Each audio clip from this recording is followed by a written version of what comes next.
Al-Fatihah ila hadrati Sayyidina Muhammadin sallallahu alaihi wasallam. Al-Fatihah. Ar-Rahman.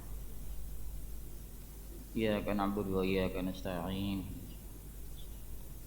Shiratal ladzina ghairil maghdubi 'alaihim waladdallin. Amin. Kita buka halaman 57 yang dulu pernah kita bahas, yaitu tentang pendistribusian zakat.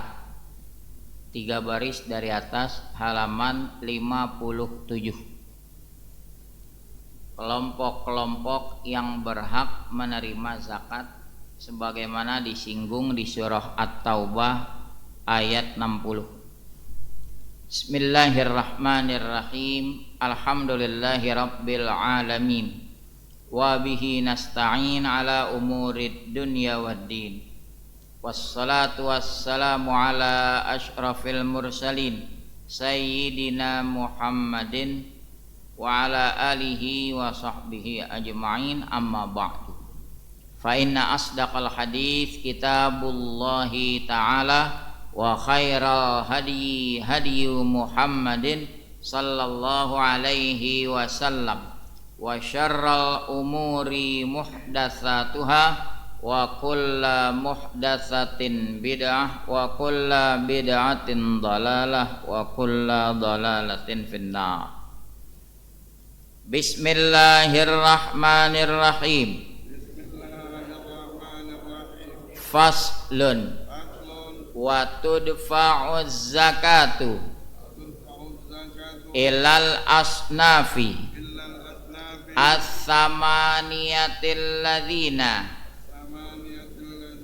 dzakara humullahu ta'ala fi kitabihil aziz fi qawlihi ta'ala innamas sadaqatu lil fuqara'i wal masakini wal amilina 'alaiha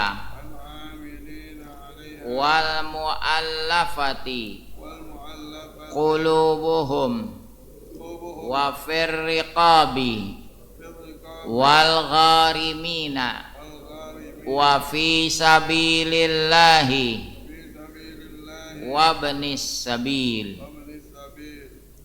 wa ila man yujadu minhum wa la yaqtasiru alal aqalli min salasatin min kulli sinfin illal amila wa khamsatun la yajuzu daf'uha ilaihim al-ghaniyyu bimalin aw kasbin wal abdu wa banu hashimin wa banul muttalibi wal kafiru wa man talzamul muzakkiya nafaqatuhu illa la yadfa'uha ilaihim bismil fuqara'i wal masakin. Wallahu a'lam. Faslun, ini sebuah fasal. Wa tudfa'uz zakatu, dan disalurkan zakat itu ilal asnafis samaniyah, kepada 8 kelompok alladzina dzakarahumullah, yang mereka itu Allah sebutkan fi kitabihil aziz, dalam kitabnya yang mulia, fi qaulihi ta'ala, pada firman Allah, innamas sadaqatu, hanya saja sedekah-sedekah yang wajib itu lil fuqara, buat orang fakir, wal masakin, orang-orang miskin, wal amilina 'alaiha, para amil, wal muallafati qulubuhum, orang yang dilunakkan hatinya, yakni baru masuk Islam.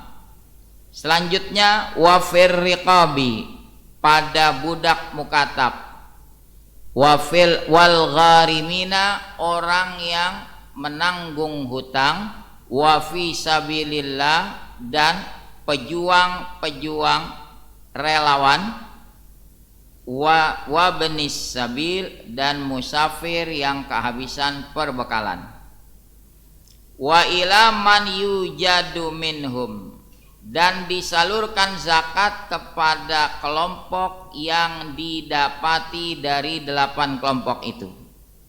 Wala yaktasiru alal akal, tidak boleh kurang di atas sekurang-kurang dari 3 masing-masing dari kelompok itu, illal amil, kecuali amil. Wallahu alam. Jamaah rahimakumullah, kita sama mengetahui zakat wajib. Nah, sekarang yang mengeluarkan zakat namanya muzakki, yang menerima zakat mustahik. Yang kita bahas 8 kelompok mustahik yang berhak menerima zakat. Pertama, al-fuqara, jamak daripada fakir. Wal masakin, kedua, orang-orang miskin. Bagaimana membedakan fakir dan miskin? Dua-duanya sama-sama susah. Bedanya tentu ada. Orang fakir, orang yang kebutuhan pokok hidupnya tidak pernah mencapai 50% dari kebutuhan pokok hidupnya. Saya ulangi, orang yang nggak pernah mencapai 50% dari kebutuhan pokok hidupnya. Contoh, kebutuhan pokok dia sandang, pangan, papan, untuk dia dan keluarganya 50.000 rupiah. Ya beras, ya bayar kontrakan, pokoknya kebutuhan pokok. Dia sudah berusaha mencari, 25.000-nya aja nggak nyampe, dapatnya 15.000, 20.000, nggak nyampe 50% dari kebutuhan pokok. Padahal kebutuhan pokok dia berapa? 50.000. Ini namanya fakir. Kalau miskin sedikit lebih sejahtera, orang yang nggak pernah mencapai 100% dari kebutuhan pokok hidupnya. Kebutuhan pokok hidupnya sehari 50.000, paling cuma di atas 50%, dapatnya 30.000, 40.000. Pernah mentok 50.000? Nggak pernah. Ini namanya miskin. Insya Allah paham tuh ya, beda fakir dengan miskin. Dua-duanya sama-sama susah, tapi miskin sedikit lebih sejahtera dari fakir. Dalilnya apa? Lihat di surah Al-Kahfi. Ketika Nabi Khidir bercerita kepada Musa, kenapa udah nebeng perahu pakai di kampak, dibocorin, kan gitu. Wa ammas safinatu fakanat limasakina ya'maluna fil bahri fa'aratu an a'ibaha wa kana wara'ahum malikun ya'khudhu kulla safinatin ghasba.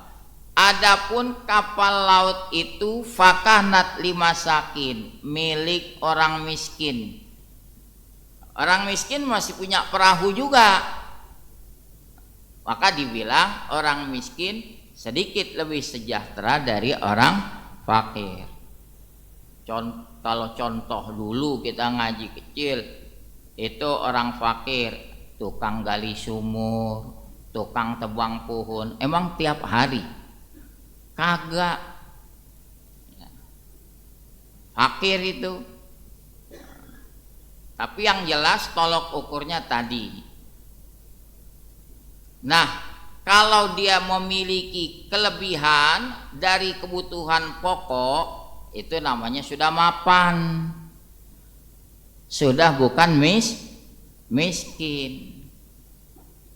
Sudah tercukupi, bahkan ada kelebihan dari kebutuhan pokok. Dua kelompok pertama ini juga berhak menerima fidyah. Adapun 6 kelompok lainnya tidak berhak menerima fidyah. Itu bedanya. Kalau zakat ada 8 kelompok, tapi kalau fidyah cuma untuk fakir dan miskin. Seumpama habis nyolatin jenazah, keluarga mayit bagi-bagiin beras, tanya dulu nih beras apa? Beras fidyah puasa. Ngukur, kita yang nerima tergolong fakir miskin bukan? Kalau tidak tergolong fakir miskin, berikan kepada yang membutuhkan. Ini malah nyolek, Ustaz Somad, ini belum. Tanya sama diri kita. Juga yang bagian juga biar jelas, ini adalah fidyah. Nah, kita lanjut. Tadi fakir miskin, kemudian wal amilina 'alaiha, dan amil. Amil al-jubat, jamak daripada jabi, yang orang yang diangkat khalifah bertugas menagih zakat, menyalurkannya, mencatat data mustahik, diangkat. Itu namanya amil. Kalau yang ada di masjid-masjid tanya, dia dapat nggak surat mandat dari pemerintah, contoh Basnas atau Basis di DKI? Kalau belum mendapat surat mandat sebagai amil, itu disebut relawan. Jadi jangan dia menagih haknya, hak jatah saya sebagai amil. Anda belum menjadi amil. Kalau Anda menerima dalam kapasitas Anda sebagai fakir miskin, boleh terima. Tapi kalau Anda mengatasnamakan amil, Anda punya surat mandat enggak? Enggak. Namanya belum amil. Jelas? Ada masjid yang sudah berkoordinasi dengan Basis Basnas. Misalnya dari DKM mengirim seorang, 2 orang utusan ke sana, lalu dapat surat mandat sebagai amil. Nah, amil ini yang 2 orang tadi bukan saja bertugas di bulan Ramadan. Selama dia masih memegang surat mandat di luar Ramadan, andai kata ada orang menyerahkan zakat mal, petugasnya dia. Petugasnya dia. Jadi jangan dibilang udah dibubarin panitia zakat. Panitia zakat yang Ramadan dibubarin, tapi dia ini sudah dapat surat mandat. Dia itulah amil. Jadi bukan bekerjanya hanya bulan Ramadan. Jadi ada masjid yang sudah punya surat mandatnya, ada yang belum. Saya nggak tahu di sini sudah punya belum? Belum. Berarti kalau belum, panitia yang ada itu namanya relawan. Kepada diem. Jadi aneh nggak dapat bagian dong Ustadz. Bagian apa dulu? Amil. Ya kan tadi belum dapat surat mandat, jangan mengatasnamakan amil nagih. Tapi kalau emang di antara personil panitia dia memang tergolong fakir miskin, nerima boleh karena dia fakir miskin. Jelas ya? Nah, ini jangan gara-gara begini Ustaz Somad aneh mundur deh. Dia malah mundur. Relawan pahalanya juga besar ya. Yang keempat, wal muallafati qulubuhum, orang yang dilunakkan hatinya. Kalau di dalam syarah-syarah kitab fikih panjang ya, orang kafir, dia orang terpandang, lagi dirangkul hatinya, itu masuk kategori mu'allaf. Tapi yang lebih masyhur yang satu, orang yang baru masuk Islam, dirangkul hatinya, diberi apresiasi, walaupun pribadinya kaya. Kok dia kaya? Terima, karena dia baru masuk Islam. Adapun pribadinya dia mau bagiin lagi ke orang nggak ada masalah. Saat itu dia sebagai mu'allaf. Yang ke berapa tuh? Fakir, miskin, amil, mu'allaf 4. Yang kelima, wal gharimin, orang yang menanggung hutang. Hutang yang mubah, hutang yang bernilai ibadah ada, yaitu rekonsiliasi, mendamaikan dua pihak yang berseteru, dua kampung yang tawuran terus dia berhasil damaikan, dia mengeluarkan biaya sampai ngutang-ngutang. Nah, dia perlu dibantu dari zakat untuk meringankan beban hutangnya. Atau dia berhutang, kenapa? Dia menikah, biaya pernikahan sampai dia ngutang. Orang-orang jadi pengantin baru ceria, dia lesu aja. Kenapa? Ketemu sama yang punya duit belum bayar. Datang ke panitia, kenapa? Aneh gharim, kenapa? Aneh kemarin kawin biaya nikah belum lunas. Udah kasih dia, bantu buat meringankan. Datang lagi satu, ente kenapa? Sama, aneh juga terbelit hutang. Kenapa? Aneh kawin lagi. Kasih jangan. Kok diem? Kata panitia, lu gua tuh aja belum, lu udah kawin lagi. Ya pokoknya hutangnya di jalan yang mubah dan di jalan yang ibadah, bantu. Berbeda kalau hutangnya di jalan maksiat. Sat somat, aneh gharim, kenapa? Aneh kalah masang togel. Yang satu lagi, aneh gharim, kenapa? Aneh terbelit pinjol. Jangan dikasih. Hutangnya bukan di jalan yang mubah.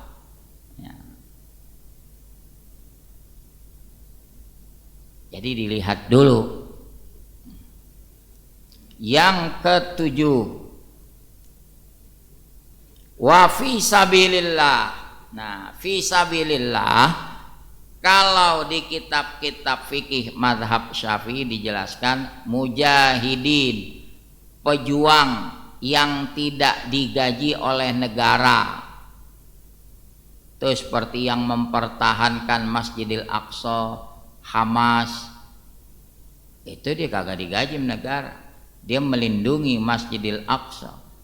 Itu fi sabilillah. Itu kalau di kitab mazhab Syafi'i disebutkan begitu.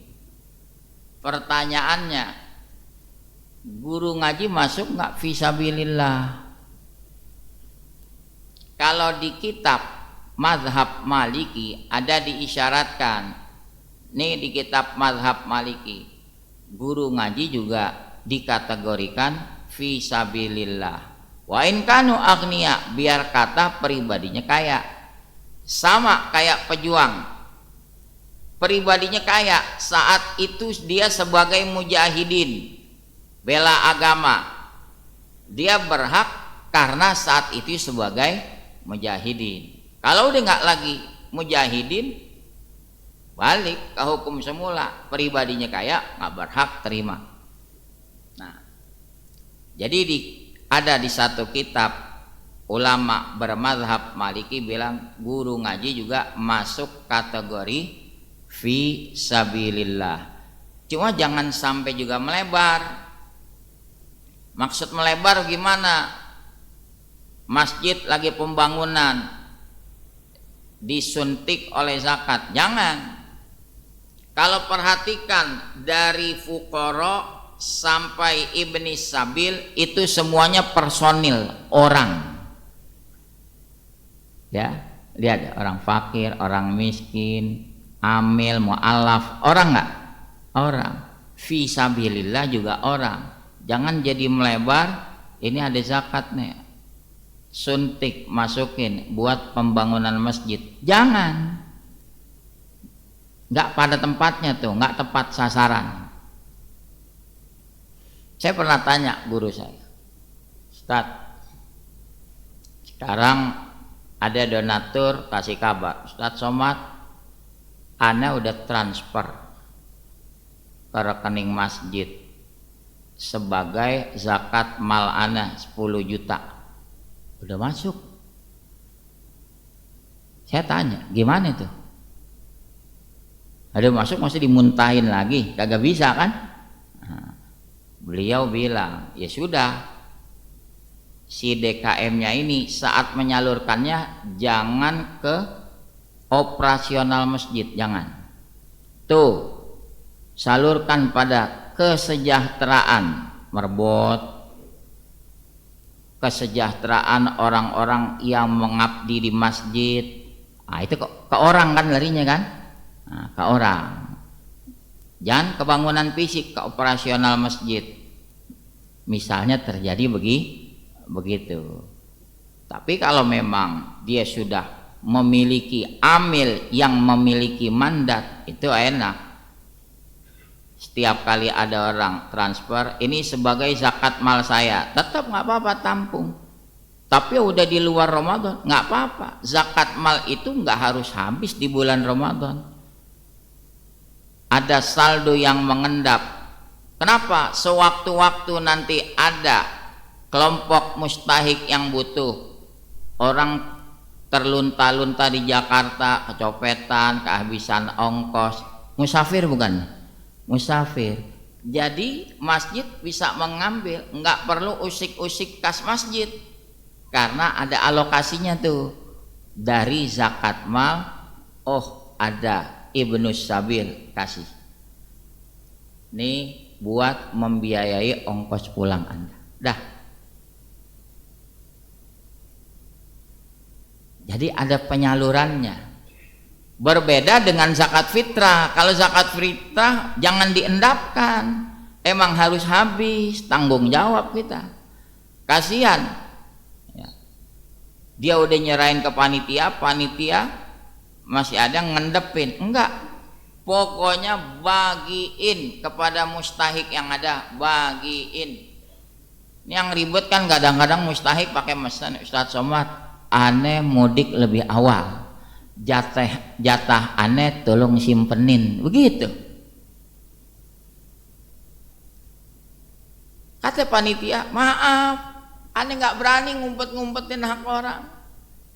Ini zakat fitrah, pokoknya begitu nerima terus salurin udah. Nah sekarang kita ke rumahnya, orang udah mudik, masa kita sangkutin tuh beras digantung di gerendel pintunya, gimana? Udah bagiin aja yang ada. Udah dibagiin Ustadz, suruh plus. Ada pemulung tuh lewat, kasih udah, pokoknya selesai udah. Itu kalau zakat fitrah, nggak jadi beban sama kita. Ini udah mudik pakai mesen, minta ditinggalin. Ada yang begitu? Enggak, tanya aja deh, ente mau mudik duluan apa mau dapat zakat fitrah? Aneh mau dapat zakat fitrah, ya tungguin aja ntar malam takbiran. Dia kagak mudik. Yang itulah 8 kelompok. Bagaimana kalau tidak didapati 8 kelompok tadi? Ya. Contohnya budak. Gini hari masih ada budak. Udah nggak ada. Berarti bagikan kepada kelompok yang ada. Misalnya dari 8 kelompok adanya fakir, miskin, amil, misalnya mu'allaf atau gharim atau fi sabilillah. Udah bagiin. Tapi dalam membagikan ke tiap kelompok tidak boleh kurang dari tiga orang. Kenapa? Nah, ditinjau dari sisi bahasa. Sekurang-kurang jamak dalam bahasa Arab itu 3. Kalau 2 namanya musanna, double. Tapi kalau 3 itu udah masuk jamak. Kan disebutin tadi jamak semua, lil fuqara wal masakin wal amilina 'alaiha wal muallafati qulubuhum. Semuanya disinggung jamak, plural. Makanya apa? Misalnya dalam pembagian ada 5 kelompok, minimal 3 orang, minimal. Kalau di atas 3 mah nggak ada batasan, silahkan. Di warga fakirnya ada 100 orang, miskinnya ada 100 orang, misalnya. Ya sudah, dibagikan yang ada ke mereka. Illal amil, kecuali amil. Amil kurang dari 3 juga nggak apa-apa. Amilnya cuma 2 orang, amilnya cuma 1 orang, nggak apa-apa. Adapun 7 kelompok yang lain minimal 3. Sekarang terakhir poin 5 kelompok yang tidak berhak, nggak boleh disalurkan zakat pada mereka. Wa khamsatun la yajuzu daf'uha ilaihim. 5 kelompok yang nggak boleh menyalurkan zakat pada mereka. Pertama, al-ghani, orang yang kaya. Ada kayaknya bimal dengan harta, au kasbin, atau kayaknya lewat usaha. Dia punya usaha kontrakan, nggak banyak sih, 100 pintu. Ya kalau kasih contoh jangan kecil-kecil. 100 pintu, 1 pintu sekali tarik 1,5 juta sebulan. Udah yang begini mau pegang tasbih aja di masjid. Ya. Itu dia nggak ada duit, tapi kaya dengan usaha. Jadi kalau memang kehidupannya mapan, sudah melebihi dari batas kebutuhan pokok, itu namanya ghani. Gak boleh kita salurkan zakat kepada mereka. Ini tugasnya para panitia, akan selalu memverifikasi ulang data mustahik yang diberikan ketua-ketua RT. Ketua RT kagak semuanya ngaji, yang ngaji aja nggak semuanya paham. Betul nggak? Jangan kata ketua RT, kadang-kadang panitianya kalau kagak ngaji juga kagak paham. Jadi jangan menelan mentah-mentah data yang diserahkan, update terus. Mungkin nggak tahun lalu dia miskin, karena kegigihannya berusaha, tahun sekarang kehidupannya mapan. Mungkin nggak? Mungkin aja. Nah kita tahu, oh ini orang udah mapan, coret. Tua RT nanya, kenapa warganya dicoret? Udah mapan, coret.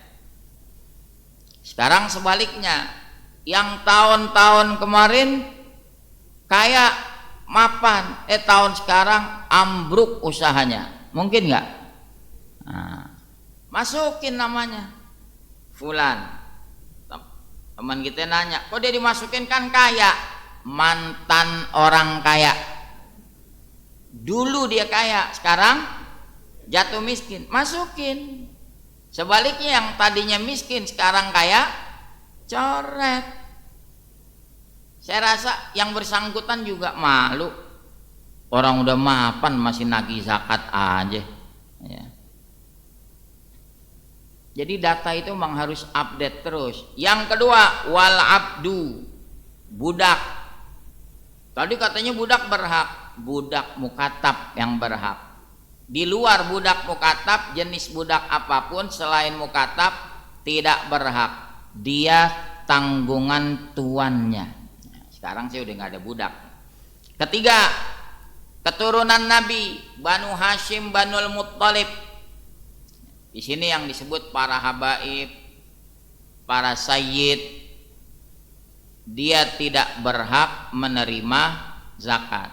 Jadi kalau antum pengen memberikan pada habaib bukan dari zakat, bib, ini ada hadiah, ini ada sedekah, boleh.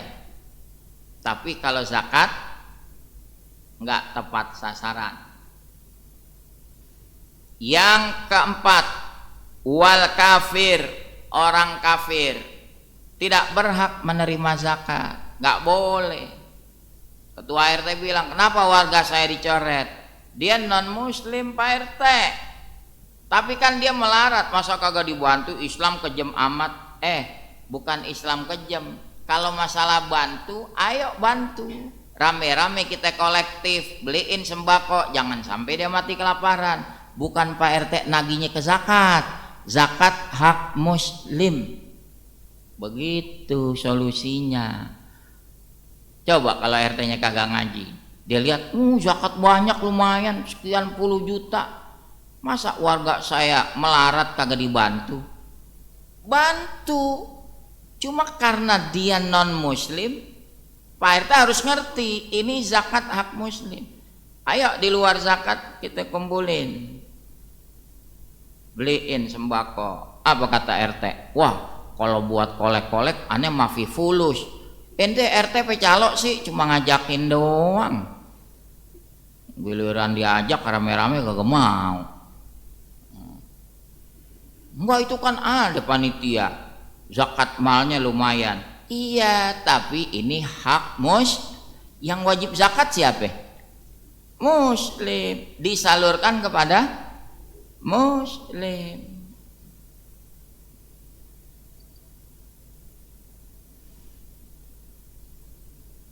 Kira-kira karena dibom terus toh Israel jadi melarat, dia berhak nggak nerima zakat? Jangan. Ya. Udah ngebodohin saudara kita. Selanjutnya, terakhir, waman talzamul muzakkiya nafaqatuhu, orang yang wajib memberi nafkah kepada tanggungannya. Saya ulangi, orang yang wajib ditanggung nafkahnya oleh dia. Siapa maksudnya? Anak istri. Kita mau keluarin zakat, misalnya zakat mal, zakat fitrah, daripada jauh-jauh kasih aja ke anak, ke istri. Nggak boleh. Anak istri memang kewajibannya dinafkahi sama dia. Kita punya orang tua kagak mampu, ya udah nggak bisa mencari usaha, itu tanggung jawab anak yang laki-laki. Jadi kita nggak bisa, mak, ini ada zakat mal buat emak, nggak boleh. Emak kita emang kewajiban kita menafkahi. Emak butuh apa, ngomong aja. Kalau maknya ngaji kan enak, orang lain lokasi zakat mal 5 juta, depan mata mak lo lewatin, digituin. Mak itu tanggungan kita, mak butuh apa kita cover, ya.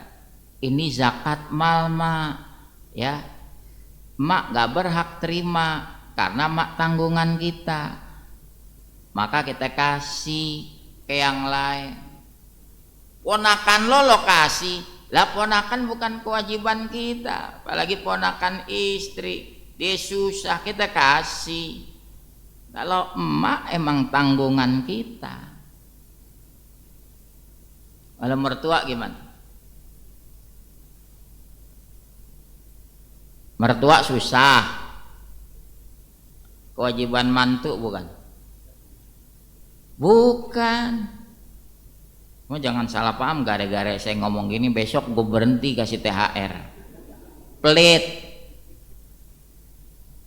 Ini kan lagi bicara dari sudut pandang hukum. Emang mantu yang wajib anaknya yang laki-laki. Kalau mantu mah ngasih nyisihin tahu diri, ada mertua kita berbagai rizki, insya Allah hidupnya berkah. Yang saya mau bahas, emak kita sama mertua kita dua-duanya sama-sama miskin. Kalau emak kita emang kewajiban kita, kalau mertua kita bukan kewajiban. Jadi kalau mau ngasih zakat mal sama mertua yang miskin boleh nggak? Boleh. Kira-kira emak kita ngambek apa kagak?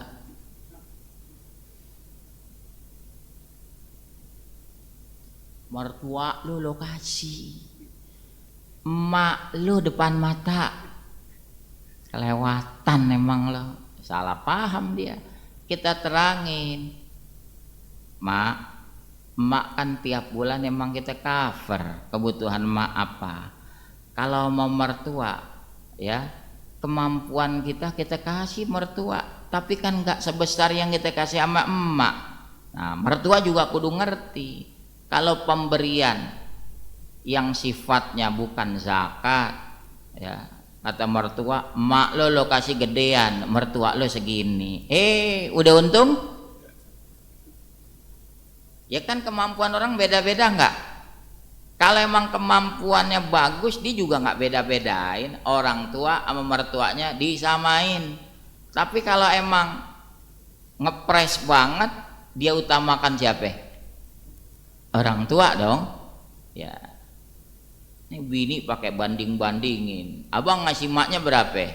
Sekian. Kok mak kita dikasih sekian? Udah untung dikasih. Bini jangan begitu, bilang alhamdulillah bang, kita doain mudah-mudahan rezekinya makmur berkah. Nah, lalu gitu makmur berkah, dia juga nggak hitung-hitungan. Udah orang tua sama mertua, gua samain, gua kasih. Gitu. Ada yang mau tanya? Tafadhol. Waalaikumsalam.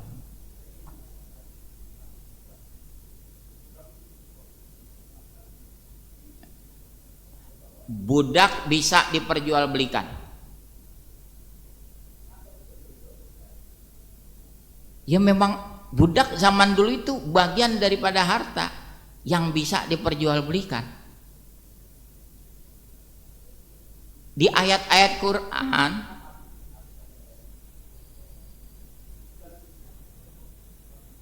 manusia,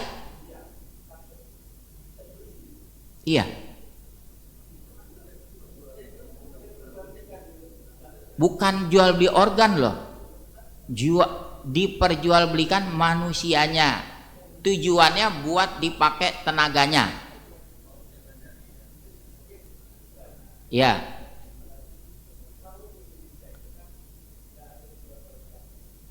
ya memang tidak ada budak. Tadi saya bilang bang, sudah nggak ada budak.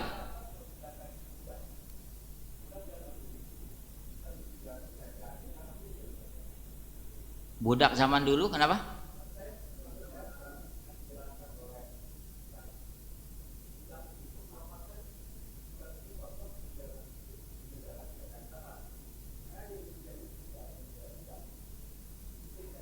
Kata siapa? Zaman dulu bukan di Arab aja, di tiap negara ada perbudakan. Di Afrika ada perbudakan. Ya, kita nggak bisa menyimpulkan di Indonesia dulu nggak ada perbudakan. Ada zaman kerajaan dulu, ada. Justru berapa banyak ayat Al-Quran mengarahkan orang yang memiliki budak supaya dimerdekakan. Sering disebut wama malakat aimanukum. Berapa ayat sebut wama malakat aimanukum. Bukan artinya pemahamannya dibalik. Ada membahas perbudakan, Islam mengarahkan kepada perbudakan.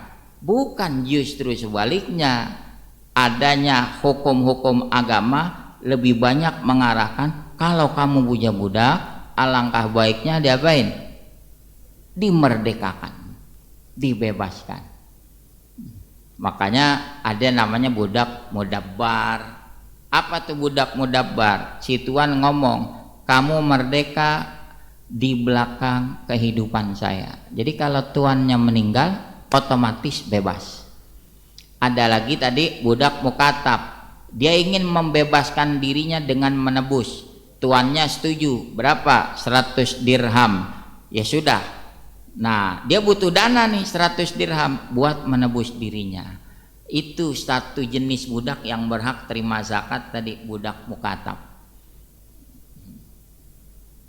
Jadi zaman tentu timbul pertanyaan gini, kenapa kok bisa ada budak kan gitu kan? Ya.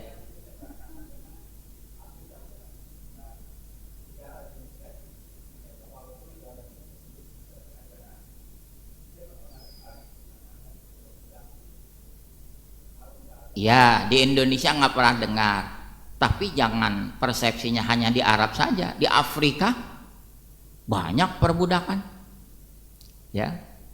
Justru agama datang untuk membebaskan perbudakan itu. Misalnya apa?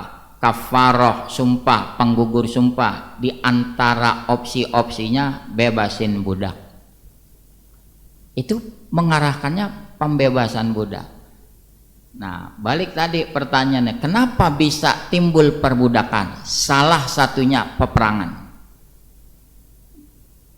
Ya, dua kelompok zaman dulu berperang. Pihak yang kalah, yang wanita, yang anak-anak ditawan. Tawanan itu jadi budak. Boleh jadi aslinya dia merdeka. Jadi budak. Kalau sekarang sih di Indonesia kagak ada budak, tapi berasa diperbudak. Betul? Ya iya. Merdeka nggak? Merdeka, kita merdeka. Nggak ada yang perjualbelikan kita. Tapi data pribadi kita dijual ke Amerika. Data pribadinya, ya. Udah jadi kejauhan ke sana. Ya, siapa tadi? Pak Nasir apa sih? Ya. Waalaikumsalam.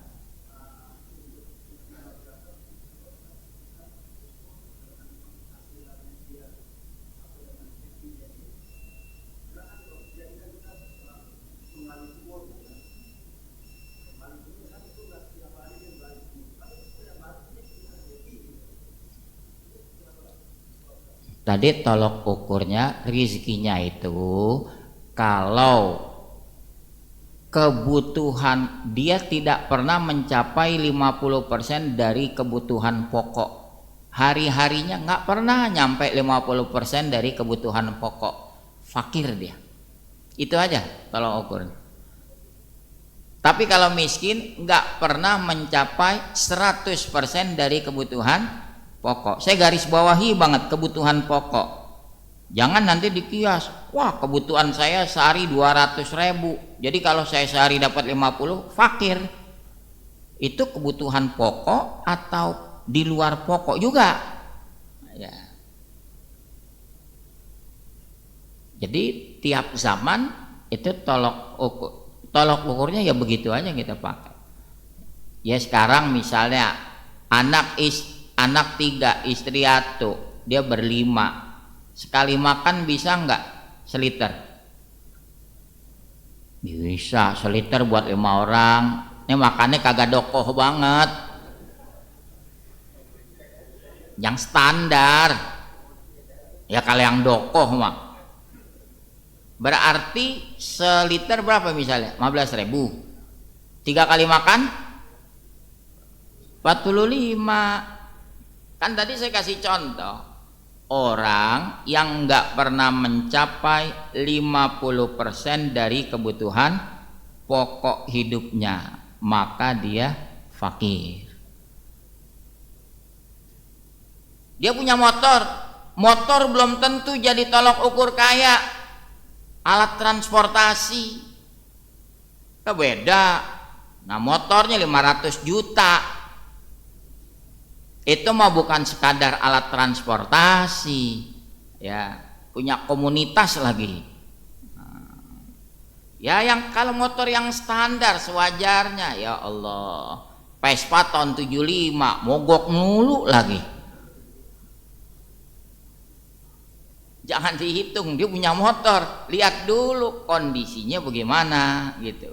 Sama dia punya mobil, orang mobil punya tahun 75, mana yang lebih sering mogoknya lagi ya, cuma asal sekadar jalan ya. Dari situ bisa kita lihat kan mobilnya mewah banget kan kelihatan, itu namanya sebagai aset dia, berarti menunjukkan dia mapan, mampu. Pokoknya 3 hal yang pokok: sandang, pangan, papan. Zaman dulu orang punya kuda, apa langsung dinilai orang punya kuda kaya? Belum tentu, lihat kudanya. Udah lagi? Ya. Waalaikumsalam.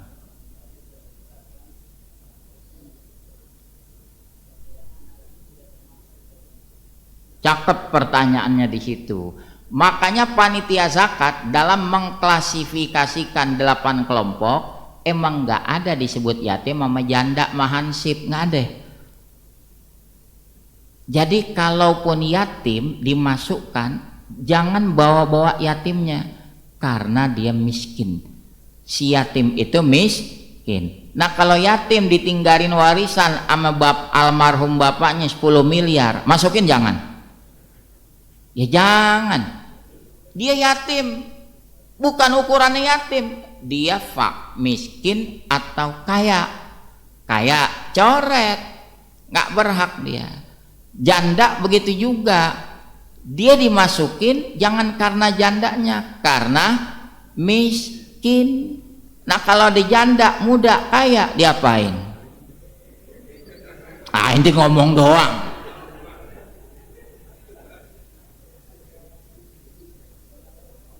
Dia pemulung, jangan karena pemulungnya, realitanya dia miskin, masukin kategori fakir atau miskin. Emang ada pemulung kaya? Ada bos pemulung, rumahnya aja kelihatannya Jember, depannya Jember, di dalamnya logga, mobilnya 3. Ada nggak yang begitu? Apa berarti dapat zakat pemulung? Entar dulu, lihat kondisinya, bos pemulung ya. Sama hansip begitu juga, dikasih karena fakir emang ada hansip kaya lah, itu ASN seragamnya hansip juga. Golongan berapa? Golongan 3, golongan 4, hansip juga kan? Iya. Jadi bagus diingetin begitu. Jadi mengklasifikasikannya, kalaupun dia yatim, oh dia miskin, jangan disebut yatimnya fulan. Tapi yang mati jangan dicatat lagi. Makanya saya bilang update data. Ini orang udah meninggal tahun kemarin berhak, sekarang udah dikawi-kawi, coret KTRT. Tapi kan dia punya anak bini, ya Pak RT jangan jual-jual nama orang mati, yang hidup masukin ya. Tuh bininya tuh janda susah, ibu fulan, udah. Jadi yang mati udah nggak doyan beras, dia nggak usah dicatat lagi ya. Cukup. Ya sebentar ini.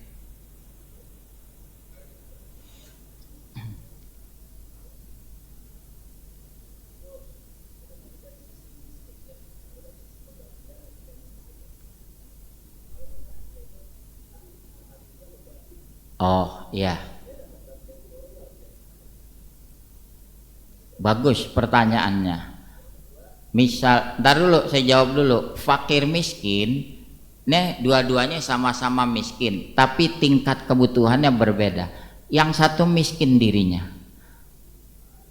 satu duda sendirian, miskin lagi, kasih lah. Sekarang yang satu janda, anaknya 5, susah, mana kecil-kecil, kasih Ustadz.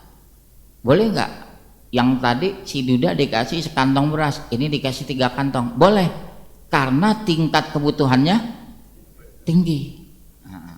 Ya, pertanyaan kedua.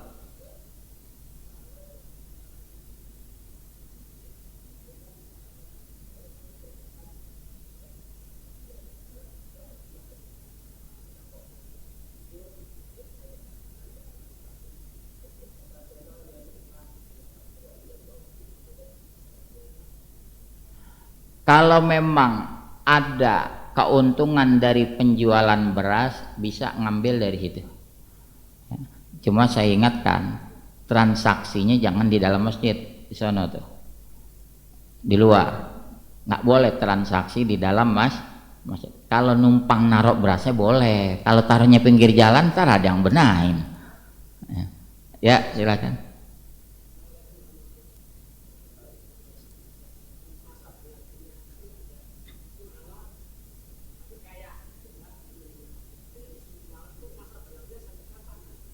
Bagus pertanyaannya. Memang tidak saya dapati keterangan masa berlaku mu'alaf berapa tahun gitu. Ya, baliknya kepada uruf, ya, pandangan publik, ini orang emang belum lama masuk Islam. Ya. Dia berhak terima sebagai mu'alaf. Ini kadang-kadang datang ke Masjid Al-Ikhwan, ini mu'alaf. Kapan nanti masuk Islam? Tahun 2000. Sekarang tahun berapa? 2026. Itu baru apa udah lama? Ya udah, jangan bawa-bawa mu'alaf, ente muslim. Kalaupun datang minta zakat pada kapasitas ente miskin, silahkan, nggak usah nyebut-nyebut lagi mu'alaf. Ya. Kadang-kadang kalau giliran susah ngomong mu'alaf, ada nggak yang begitu? Itu udah bilang aja, ente orang susah, bilang aja, ana orang susah butuh bantuan. Ya udah, fakir, miskin, kasih zakat, silahkan. Udah. Jangan dikategorikan lagi sebagai mu'al, orang udah lama. Ya. Mudah-mudahan bermanfaat. Kita memohon pada Allah Subhanahu wa taala, Allah pertemukan kita lagi ba'da lebaran nanti. Mudah-mudahan dapat Idul Fitri yang barakah. Al-Fatihah.